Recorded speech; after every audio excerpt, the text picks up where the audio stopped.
Welcome to the deep dive. Today we're on a pretty specific mission, actually. We're using William B. Irvine's fantastic guide, A Guide to the Good Life, the ancient art of Stoic joy. And our goal here is pure utility. We're not just talking philosophy in the abstract. We want to distill this ancient system into, well, basically an operating manual for right now for modern life. That's absolutely the key. This isn't just history. We're aiming for something durable, something that holds up when things get tough. You, our listener, are probably looking for more than just concepts. You want tools, right? Techniques to handle the friction, the losses, the sheer pace of the 21st century. Yeah, exactly. And the Stoics, especially the Romans, Irvine focuses on, they delivered exactly that. Philosophy as a practical art. Okay, so let's cut right to it then. What's the core problem this whole philosophy is trying to solve? Because Irvine really argues that, well, most of us are just sort of winging it without a real-life philosophy. Precisely. And the issue is, if you don't have a coherent philosophy, you're basically driven by instinct, by what society tells you to want.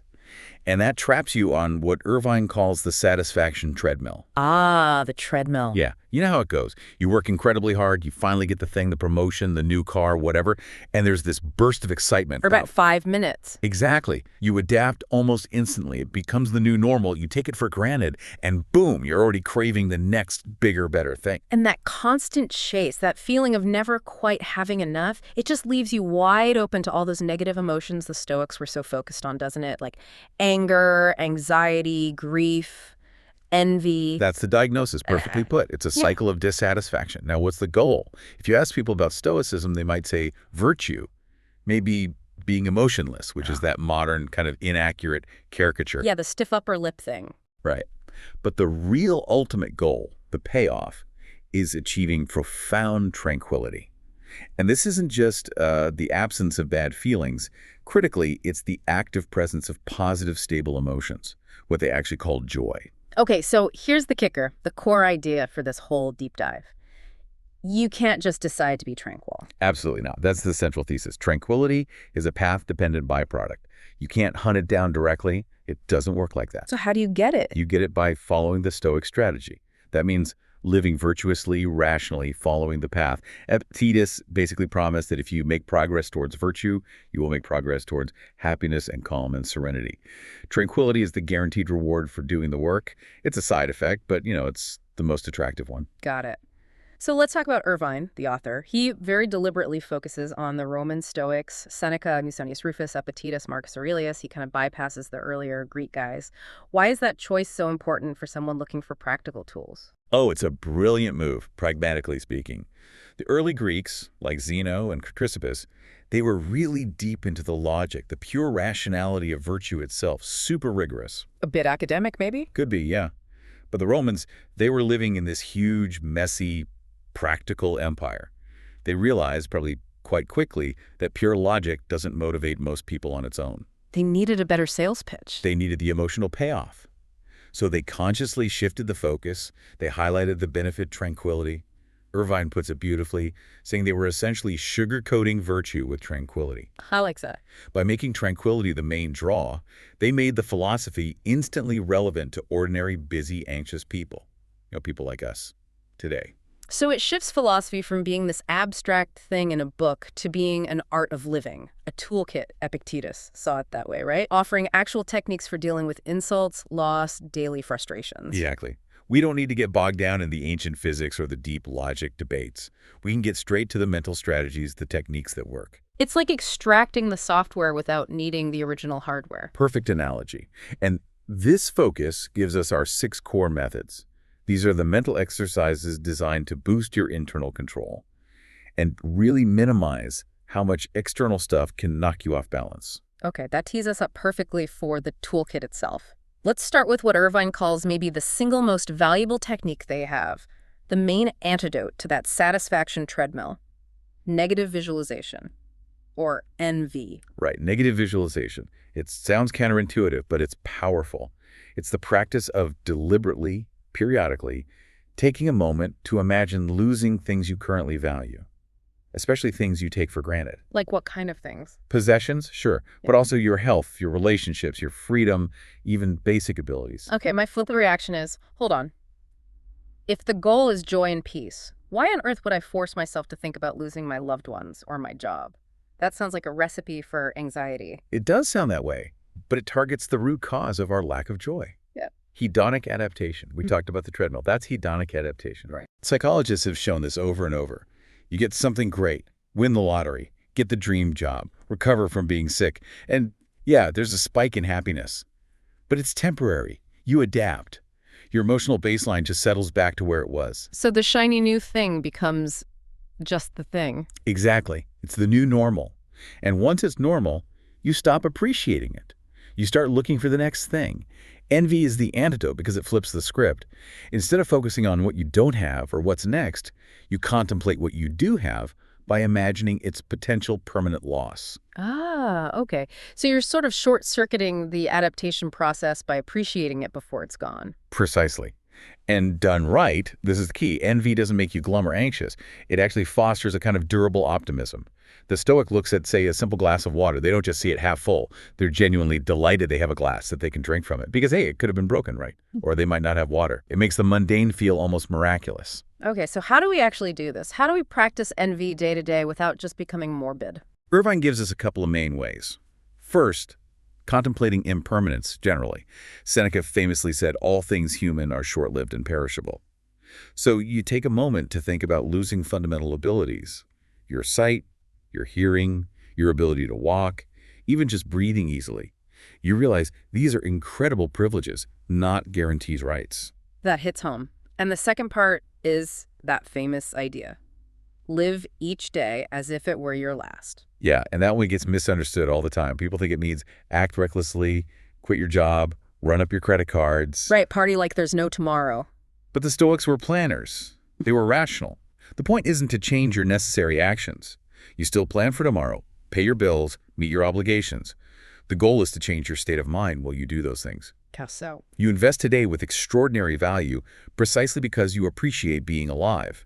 You recognize that this specific moment, this combination of factors, it'll never happen again in exactly the same way. You appreciate the now. That's really profound. It anchors you right here. Yeah. Okay, let's move to method 2, which tackles the future and our internal world. Epictetus's famous trichotomy of control. This is how the Stoic figures out where to put their mental energy, right? Absolutely. This is probably the most practical anti-anxiety tool in the whole kit. Yeah. And Irvine actually refines Epictetus's original 2 categories into 3, which is helpful because life is messy. This is the crucial sorting process. Okay, lay out the 3 categories for us. What do we need to apply to every problem? First, things you have complete control over. These are purely internal. Your opinions, your chosen goals, your values, how you decide to respond to things. Okay. Second, things you have no control over at all. These are purely external. Whether the sun rises tomorrow, big geological events, what other people fundamentally choose to do. Right. Third, things you have some, but not complete, control over. This is the big, messy middle category. External projects where your effort matters, but success isn't guaranteed. Think winning a tennis match, getting that raise, getting your novel published. The immediate strategy then is don't waste a single second of worry or mental energy on that no control box. 0. That's where we tend to stuff our anxieties about politics or the global economy, things we truly cannot influence directly. And we let it drain us. Completely. It steals energy, paralyzes action, ruins our peace. But the real strategic challenge is that third category. Some control. That's where most of life happens, and it's where most of our stress about failure comes from. So how does the Stoic deal with a world where rejection, failure, uncertain outcomes are just baked in? This leads to the strategy of internalizing goals, right? Exactly. This is the clever bit. For anything in that some control bucket, the Stoic intentionally reframes their goal. Instead of aiming for the external uncertain result, they shift their goal to the internal fully controllable process. Can you give some more examples? We mentioned the novelist earlier. Sure. Think about a job interview. Your goal is get the job. That's external. You can't fully control it. Too many variables. Other candidates, the interviewer's mood, market conditions. Right, sets you up for disappointment. But if you internalize the goal, it becomes, my goal is to prepare thoroughly, present my skills clearly, and conduct myself professionally and honestly. That goal is entirely within your control. You can achieve it 100% even if you get a rejection email. Or like trying to get healthier. Yeah, perfect example. The goal isn't lose 20 pounds by June 1st. That's partly external. Bodies are complex. The internalized goal is stick to my workout plan this week or track my meals accurately every day. You control the actions, not the specific outcome on the scale by a specific date. It failure-proofs your efforts, emotionally speaking. So even if the project fails or you don't get the promotion, the Stoic can still say, I succeeded in my part. The part I controlled, the effort, the character I showed. It stops that corrosive self-blame. I'm thinking of Cato the Younger fighting Caesar. He must have known deep down it was probably a losing battle externally. Absolutely. Cato's goal wasn't ultimately make sure the Republic survives, because that outcome depended on too many factors outside his control. His goal was, essentially, do my absolute moral and strategic best to try to save the Republic. By internalizing that commitment to virtuous action, even his final act, his suicide after defeat, could be seen in a Stoic frame as the successful execution of his principles. He kept his integrity, his internal compass, even in external failure. Wow, that's how you stay active and engaged in the world without being emotionally destroyed by it. Okay, method 3 connects directly back to control, but looking backward. Fatalism, regarding the past and present. Right. This just means we have to accept fully events that have already happened, the past, or are happening right now, the present. They fixed, done deals. Worrying about them is irrational and a waste of precious energy. Sounds simple, but man, it's hard. We replay things constantly. If only I'd... That's rumination. It's a really costly mental habit. We torture ourselves with alternate realities. If only I hadn't sent that email. If only I'd bought that stock.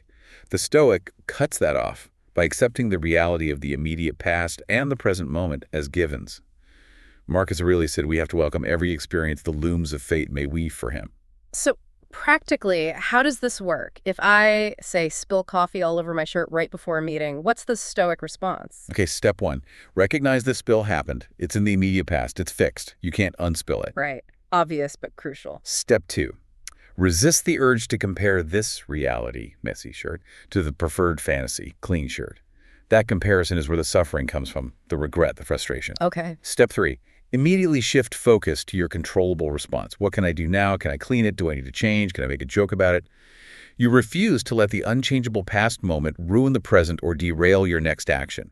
It's active acceptance, leading to rational action, not just passive resignation. Got it. Active acceptance. Okay, let's move to method 4. This one always feels the most counterintuitive in our comfort-driven world. Voluntary discomfort. VD. Sounds like self-punishment if you're aiming for tranquility. Yeah, it gets a bad rap. But it's not masochism, and it's definitely not the extreme self-denial of, say, the cynics. This is targeted, controlled psychological training. The Stoics were clear. Enjoy good things, a warm house, nice food, when you have them, just don't cling to them. Voluntary discomfort is about intentionally, periodically, choosing minor hardships you could easily avoid. Like what, beyond the classic sleep on the floor example? Modern versions could be taking the last minute of your shower cold, maybe skipping lunch on a busy day even if snacks are right there, walking somewhere in slightly bad weather when you could drive, deliberately underdressing slightly for the cold, just for a short time.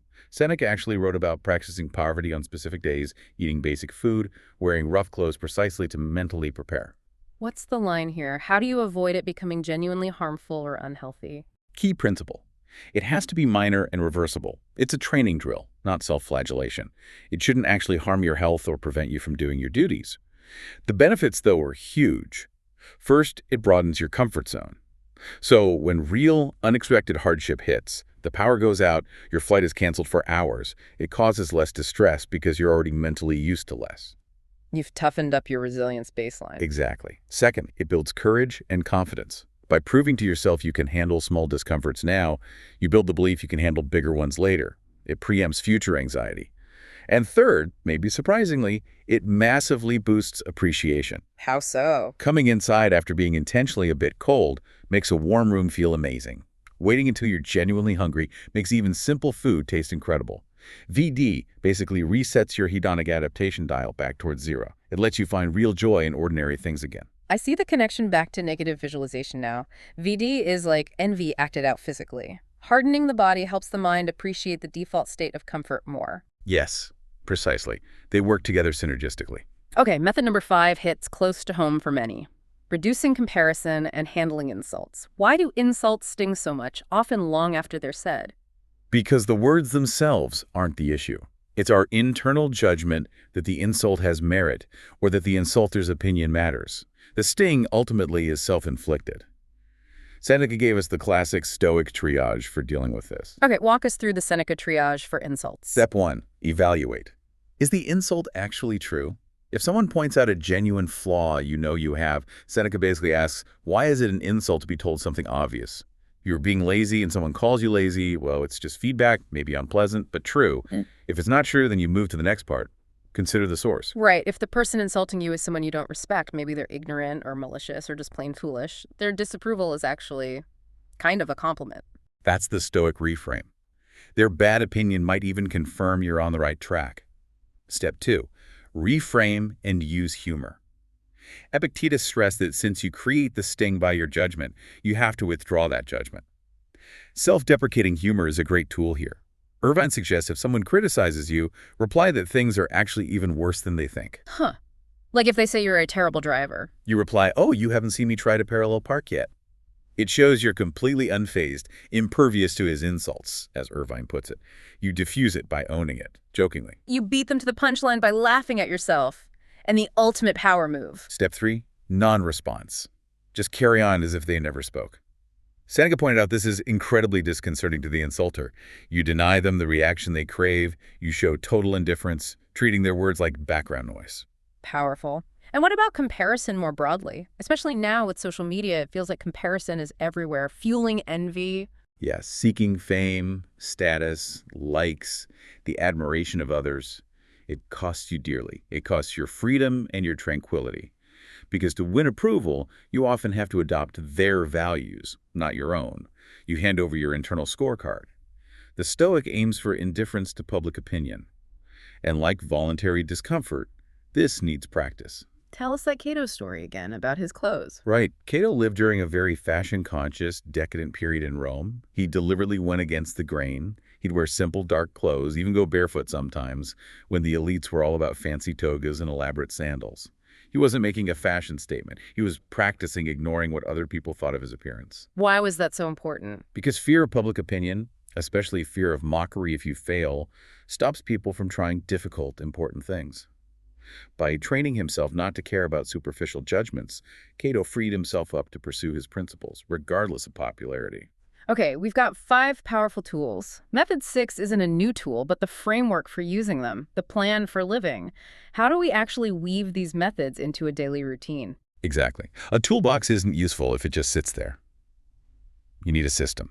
The Stoics were big on constant self-monitoring. First, self-observation.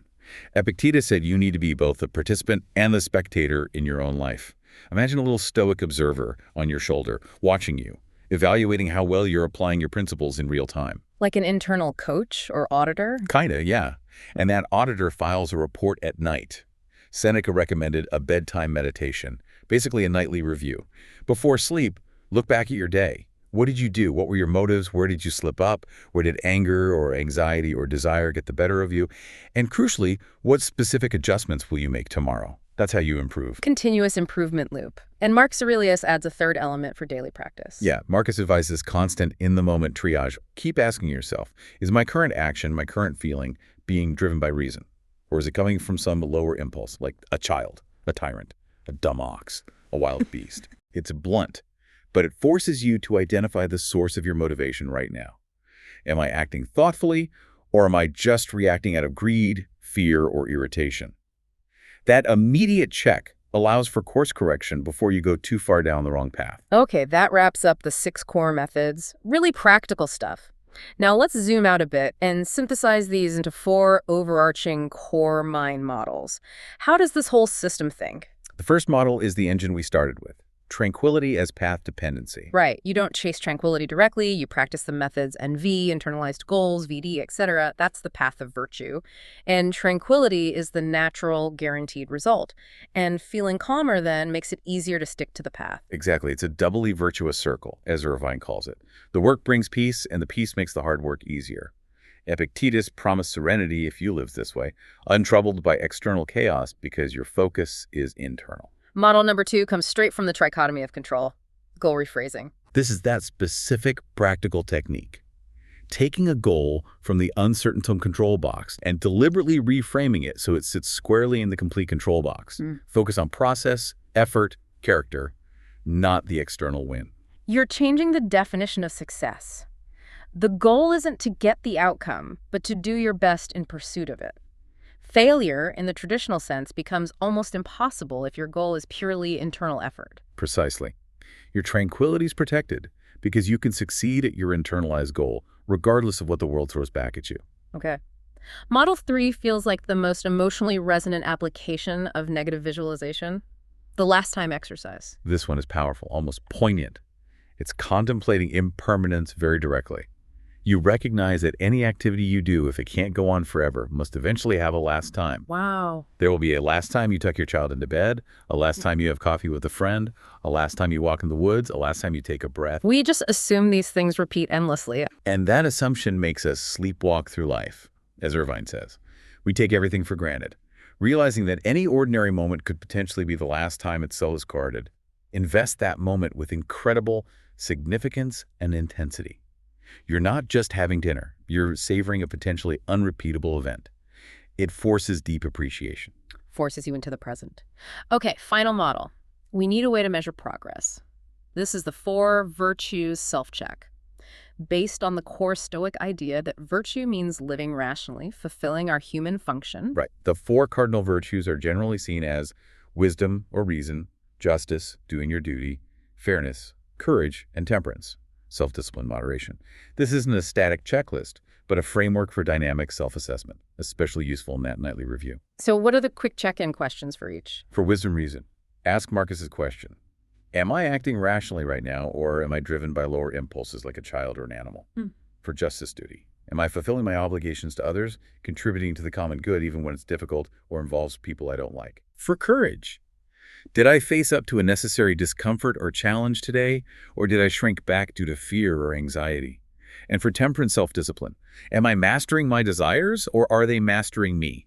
Am I blaming external things like traffic or the weather or other people when my impulses get frustrated? That last one about blaming external things is huge. If I'm furious about being stuck in traffic, I've failed the temperance check. I'm blaming the world for not conforming to my desire for speed. Exactly.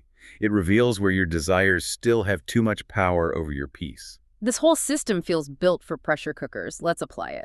How would these methods work in some high-stress modern scenarios? Let's start with something universally stressful. Investment losses, or a big market downturn, or retrenchment day. Perfect test case. Okay, first move. Apply the trichotomy of control immediately. Your portfolio balance, the market's overall direction, interest rates, geopolitics. Those are firmly in no control, or at best, some control. Worrying is pointless. It literally achieves nothing except eroding your calm. So the anxiety itself needs reframing. My goal as an investor can't be make X% return. You have to apply goal rephrasing. Your goal shifts from the external outcome, get a 10% return, to your internal controllable actions. My goal is to stick to my investment plan, or my goal is to review my diversification strategy calmly, or simply, my goal is to do my research diligently and make rational decisions based on my principles. And the prior training kicks in to cushion the shock. Absolutely. The Stoic has been practicing voluntary discomfort, maybe living a bit more frugally than needed, and negative visualization, contemplating losing wealth, precisely for moments like this. Seneca talked about practicing poverty so you can enjoy wealth when you have it, but not be destroyed if you lose it. You see wealth as a tool, maybe even a preferred indifferent, not your master. When the market crashes, the prepared Stoic thinks, okay, I foresaw this possibility. I know I can handle less. My core well-being isn't tied to this number. Okay, next scenario. Public insult or negative media attack. Imagine you're a founder and competitors are mocking you online, or a news outlet publishes a really unfair, scathing review. Right. Immediate deployment of the insult handling techniques. Goal. Become indifferent to their opinions. And combine this with social fatalism. Remind yourself, the world will contain difficult, unreasonable, maybe even malicious people. Expecting online discourse to be purely rational and kind is, as Marcus might say, like expecting a fig tree not to yield its juice. It's unrealistic. They're just being that. Accepting that stops you from fighting reality. And it lets you choose a better response. The best revenge, Marcus suggested, isn't lashing out. It's refusing to become like them. Refusing to let them destroy your character or your peace. The powerful Stoic response is often just to carry on with your work. Demonstrating their noise is irrelevant to your internal mission. You deny them the power to derail you. Final scenario, a period of resource scarcity or hardship. Maybe an unexpected job loss, a recession hits your industry, or a long illness drains savings. This is where all that voluntary discomfort training really pays off. Because you've intentionally practiced dealing with less during good times, your comfort zone is wider. Real hardship, while still difficult, doesn't feel like falling off a cliff. You've already habituated yourself to simpler conditions. Just your morale doesn't shatter as easily. Exactly. You retain the ability to find joy in simple things because your baseline expectation is lower. If you've practiced skipping meals occasionally, a basic meal during tough times feels like a feast, not a deprivation. Your appreciation for fundamentals, shelter, basic food, human connection is heightened because you've trained yourself not to take them for granted. It helps maintain resilience and self-control when external circumstances are grim. Okay, before we hit the action checklist, let's clear up a few common misunderstandings and boundaries around Stoicism. First, that image of the stoical person, grim, emotionless. Let's tackle that head on. Yeah, it's probably the biggest misconception and deeply wrong. The Stoics were not aiming for emotional numbness. Their goal was the exact opposite. Seneca talked about achieving a boundless joy that is firm and unalterable. They wanted durable joy, deep contentment, a happiness that circumstances couldn't easily wreck, unlike those fleeting highs from the satisfaction treadmill. Good clarification. Second, Irvine admits he makes some pragmatic improvements to the ancient texts, like really emphasizing internalized goals. Does that water it down or distort the original philosophy? That's a fair question, but the Stoics themselves were reformers. Seneca basically said, hey, I get to have opinions too. They saw philosophy not as rigid dogma carved in stone, but more like clay, something that could be shaped to fit the times. Remember, the Romans had already shifted focus from the Greek emphasis on logic and physics towards practical ethics. Irvine is just continuing that tradition, making it maximally useful for us now. Okay. And finally, the boundary with clinical psychology, especially around grief. Stoic advice: use reason, keep a stiff upper lip, seems to clash with modern ideas about venting emotions. Is that advice safe or even helpful? It's a definite point of contrast. Seneca basically said, some sorrow is natural, but excessive grief is often about vanity or irrationality. Modern pop psychology often pushes venting, fearing delayed grief. But Irvine points out, and there's evidence for this, that the phenomenon of severely delayed grief is actually quite rare. Historically, cultures that emphasized fortitude, like Britain during WWII or communities facing disasters like Aberfan, often showed remarkable resilience using approaches closer to the Stoic model. And this feels crucial. There's a limit, right? Absolute critical distinction. Stoicism offers fantastic tools for managing everyday emotional ups and downs, building resilience, handling frustration and loss within the normal range. It is not a substitute for professional mental health treatment for clinical depression, severe anxiety disorders, PTSD, or other serious psychological conditions. A Stoic recognizes when a problem requires external expertise and help. It's self-therapy, not a cure-all. That's vital context. Okay, let's bring all this incredibly rich detail down to a super practical daily action checklist for our listener. What are 3 simple things someone could start doing, maybe just for 3 minutes a day, based on everything we've discussed? All right, 3 quick high-impact interventions to start building the habit. First, negative visualization. Yep, just take, say, 1 minute. Pick one thing you usually take totally for granted: your eyesight, your job, a specific relationship, the ability to walk. Briefly, vividly imagine it's gone. The goal isn't to wallow, but to spark immediate, intense gratitude that you still have it. Second, internalized goals. Look at your main task or maybe your most challenging interaction plan for the day. Take another minute. Consciously rephrase your goal for it. Shift it from the external outcome, for example, impress the boss, close the deal, to your internal process. Prepare thoroughly, communicate clearly and honestly, act with integrity. Detach from the result, focus on your controllable input. Third, release the uncontrollable. Okay, final minute. Identify one thing causing you anxiety right now that is completely outside your control. It could be a political situation, a friend's bad decision, the weather forecast. Mentally label it, not mine to control. Consciously decide to stop investing mental energy worrying or ruminating about it for today. Place it firmly in that no control box. If you just do those 3 things consistently, even for a few minutes daily, you are actively engaging the Stoic strategy. You're using your reason to challenge and start overriding that default evolutionary programming that fuels so much of our modern stress. Which brings us to our final thought. If you don't adopt something like Stoicism, or at least some coherent philosophy of life, You're essentially running on autopilot, aren't you? Just following that old evolutionary script that cares about survival and status, but offers zero guarantees about actual peace or contentment. That's the stark choice, really. We're biologically wired to strive, compete, worry, desire, things that helped our ancestors survive, but don't necessarily make us tranquil or happy in today's world. Stoicism gives us the rational toolkit to consciously override that outdated programming. It offers a proven path toward more joy and genuinely less suffering. And let's face it, the biggest challenge is aging, loss, illness. They're probably still ahead for most of us. The time to build the mental resilience to face them isn't when they arrive. It's now.